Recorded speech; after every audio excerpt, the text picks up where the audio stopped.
وأشهد أن محمدا عبده ورسوله الذي لا نبي بعده. Ikhwatul iman, sidang salat gerhana rahimahullah. Dalam kesempatan sekarang ini kita bertemu dengan salah satu Maha Besar Allah Ta'ala dan yang Maha Perkasa, yang telah menciptakan seluruh yang ada dan pengatur dan memelihara setiap makhluknya. Salat gerhana terkait dengan fenomena alam yang dalamnya kita dianjurkan oleh Allah Ta'ala untuk mengagungkan Allah Subhanahu wa Ta'ala dan Azza wa Jalla, Zat Maha Pencipta, pengatur, memelihara setiap makhluknya. Tak ada satupun makhluk yang berwujud dan tak ada satupun peristiwa yang terjadi baik di langit maupun di bumi tanpa qudrah dan iradah Allah Azza wa Jalla. Oleh karenanya, ketika terjadi gerhana matahari di zaman Kanjeng Rasul yang berbetulan dengan meninggalnya anak beliau bernama Ibrahim, lalu Rasulullah SAW menepis kepercayaan syirik sementara manusia saat itu. Dalam hadis riwayat Al-Bukhari dan Muslim, hadis populer selepas salat kusuf, yang tentunya salat kusufnya Nabi lebih panjang daripada kita. Mungkin barusan kita agak-agak pegel, itu biasa sebenarnya. Dalam setiap 4 salat Isya yang dikerjakan sedikit lipat. Mohon maaf bila agak panjang barusan. Ibu-ibu kalau ketawa saya mungkin karena pegel-pegel kakinya. Satu salat Isya yang dikerjakan oleh Rasulullah karena Rasul mengetahui bahwa jamaah atau makmum, orang yang sehat-sehat gagah-gagah, yang siap berperang bahkan, maka Rasul dalam satu rakaat menghabiskan surah Al-Baqarah, surah Al-Imran seketika sampai surah Al-Imran. Ada pikiran dari para sahabat mungkin Rasul akan mengakhiri sholatnya atau rakaat pertamanya itu selepas surah Al-Imran dan kemudian disambung dengan surah An-Nisa pertengahan, surah Al-Baqarah sampai surah Al-Imran sampai dan An-Nisa setengahnya. Ini ada seorang imam yang mengimami jamaah seperti itu, kemudian diperhatikan mantel. Bagi imam rahimahullah, salat gerhana di dalamnya terkandung satu tujuan dan hikmah, bukan sekedar kaifiat, rutinitas atau ritual ibadah fisik sebagaimana ibadah-ibadah yang lainnya. Gerakan anggota tubuh dan gerakan lisan, bacaan-bacaan untuk menyebut asma Allah. Jika hanya sampai di sana, maka tentunya ibadah adalah ibadah yang nol, karena gerakan fisik tanpa makna, tanpa hikmah, tanpa tujuan untuk mengagungkan Allah Ta'ala, maka dinilai hampa. Dia mungkin gugur dari dosa, tapi tak mendapatkan nilai pahala dari sisi Allah Subhanahu wa Ta'ala. Oleh karenanya di Fathul Iman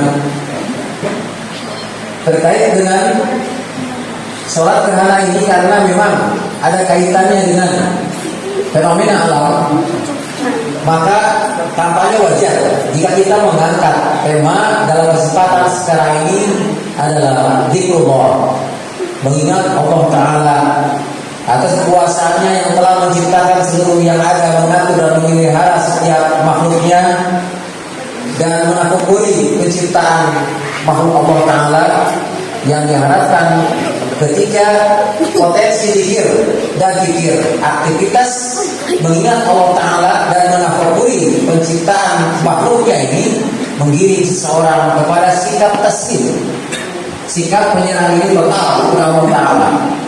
Semakin tinggi intensitas dan aktivitas pikir serta tafakur kepada penciptaan Allah, penciptaan langit dan bumi, penciptaan seluruh makhluknya, maka semakin tinggi pula kesadaran bahwa seluruh yang ada ini adalah tidak ada apa-apanya. La haula wala quwwata illa billah. Seluruh apa yang ada ini bertujuan dan mustahil Allah Ta'ala menciptakan semua itu tanpa adanya maksud. Ketika sikap zikir dan ketika sikap tafakur, ketika aktivitas zikir dan tafakur ini berpindah menjadi satu kesatuan yang tak terpisahkan dari pribadi seorang mukmin, maka lahirlah sikap penyerahan diri total kepada Allah Ta'ala. Rabbana ma khalaqtana hadza batilan subhanaka faqina adzabannar. Ya Tuhan kami, tidaklah semua ini Kau ciptakan sia-sia. Maha suci Engkau, maka selamatkanlah kami dari azab neraka.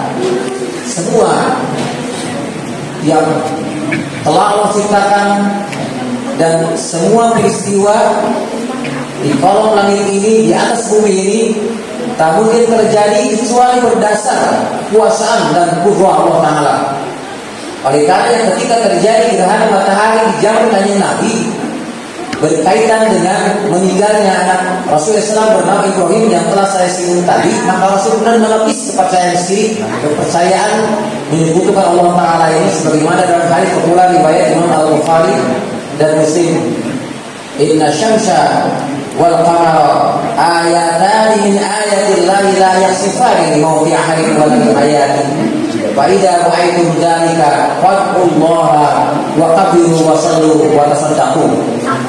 Sesungguhnya matahari dan bulan itu hanyalah dua tanda dari tanda-tanda kuasa Allah. Tidak akan terjadi gerhana matahari atau bulan karena matinya atau hidupnya seseorang. Dan apabila kalian menyaksikan keduanya, maka berdoalah kepada Allah, bertakbir, sholat dan berzikirlah. Hadirin Tifadul iman, rahimahullah. Dengan sedikit saja kita mengaitkan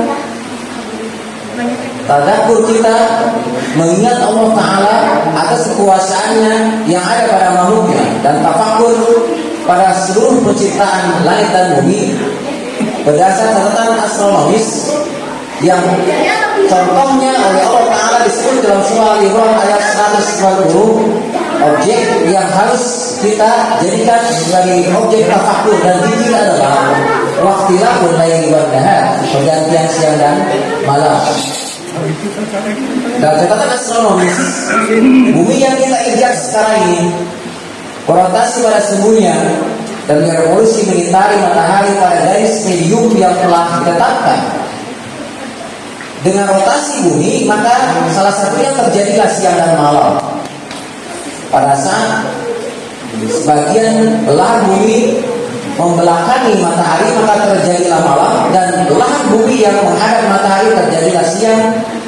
Dan belahan bumi yang kita lihat sekarang ini adalah membelakangi matahari, dan secara kebetulan berada pada garis lurus dengan bulan, sehingga cahaya bulan, cahaya matahari tertutup untuk bisa terserap oleh bulan, sehingga bulan tak sanggup untuk memantulkan cahayanya kepada bumi.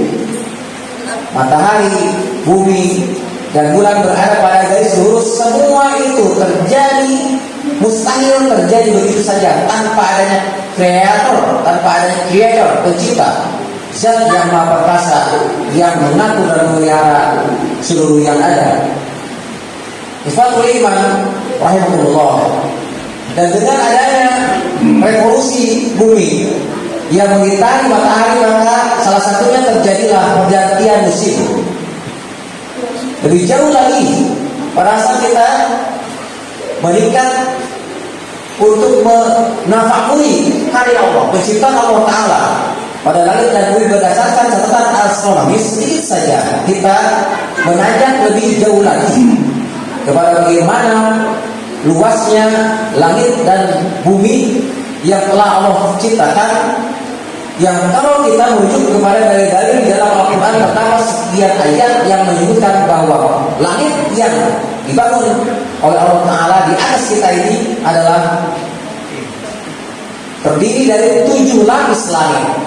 Dan berdasar informasi surah Al-Mulk yang ayat yang telah kita bacakan dalam surat tadi, dalam surah Al-Mulk ayat 5, lapisan langit yang paling dekat dengan bumi kita itu disebut dengan sama dunia, langit dunia, langit yang paling dekat, yang ditandai dengan selama masih ada bintang-bintang, maka itulah lapisan langit pertama. Katakanlah bumi yang kita injak sekarang ini berada pada sentrum, lapisan langit pertama. Dan katakanlah dunia ini secara garis besarnya adalah seperti bola, dan bumi yang kita injak ini berada pada pusatnya. Maka berapa luaskah atau berapa jauhkah bumi kita kepada tungtung langit kayak ini, pada lapisan langit pertama? Maka sungguh para astronomis dibikin bingung kalau ditanya seperti itu, dan sampai kiamat pun tak mungkin ada seorang astronom yang bisa menjawabnya. Karena mereka untuk sekedar mengetahui berapa jarak antar benda-benda angkasa, mereka menggunakan satuan kecepatan cahaya. Dan satuan kecepatan cahaya dalam setiap detiknya mampu menjangkau jarak sejauh 300.000 km itu secara jangkau jika kita genapkan kurang lebih 300.000 km dalam setiap detiknya. Artinya cahaya mampu merambat menjangkau jarak dalam setiap detiknya 300.000 km. Sehingga pada saat kita menyalakan lampu di ruangan yang sempit seperti ini, maka ketika saklar diorkan, nyaris tak ada jeda antara saklar diorkan dengan nyalanya lampu. Pada saat itu ada jeda, ada jarak. Tapi karena cahaya mampu merambat yang sangat jauh, sangat cepat dalam setiap detiknya 300.000 km. Dan itulah yang menjadi satuan untuk mengukur jarak antar bintang-bintang, jarak antara benda-benda angkasa, dan jarak antara planet dan bintang-bintang serta benda-benda angkasa yang lainnya. Hadirin, tahukah berapa jarak atau berapa kilometer kira-kira antara bulan, antara bumi dan matahari?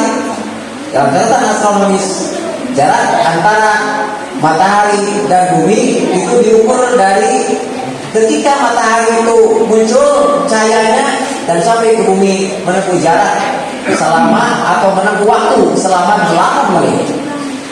Kalau tadi kita mengatakan bahwa satu detik kecepatan cahaya mampu menjangkau jauh jarak sekitar 300.000 km, nah sekarang 8 menit berapa detik?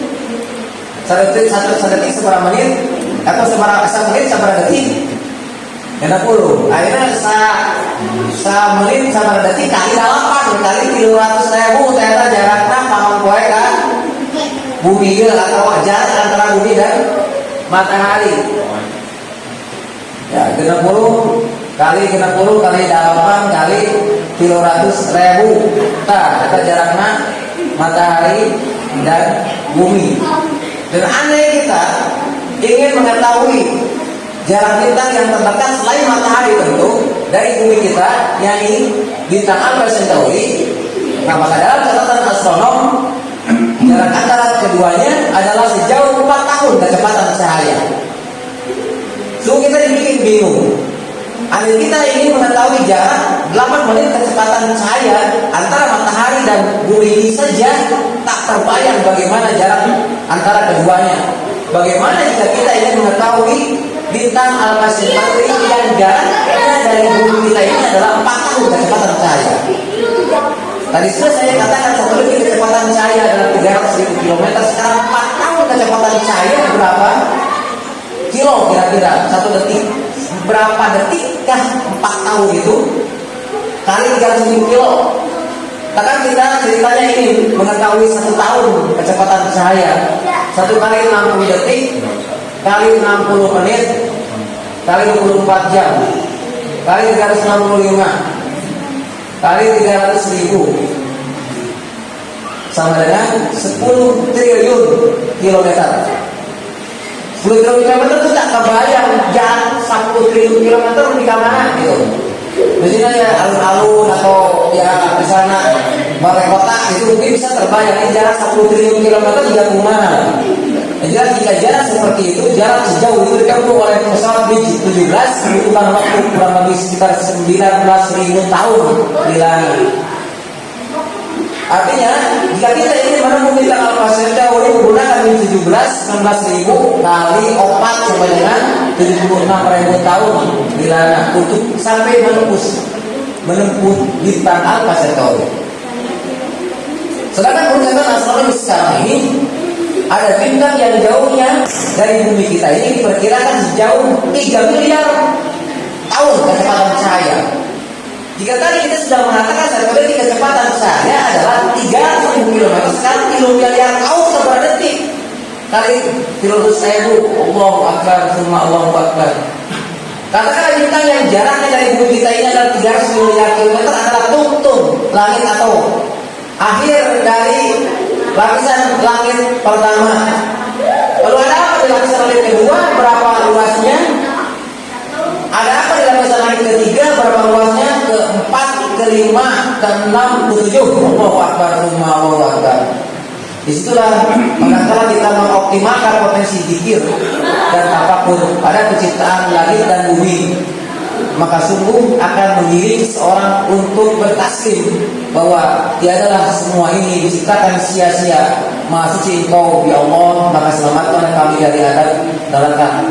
Oleh karena itulah maka sangat wajar jika seorang mendasari semua ibadahnya, tafakurnya, zikirnya kepada Allah Ta'ala dasari oleh keimanan yang ditandai dengan zikir dan tafakur. Semakin tinggi intensitas keduanya, maka akan semakin menggiring seseorang untuk lebih meningkatkan kualitas keimanan.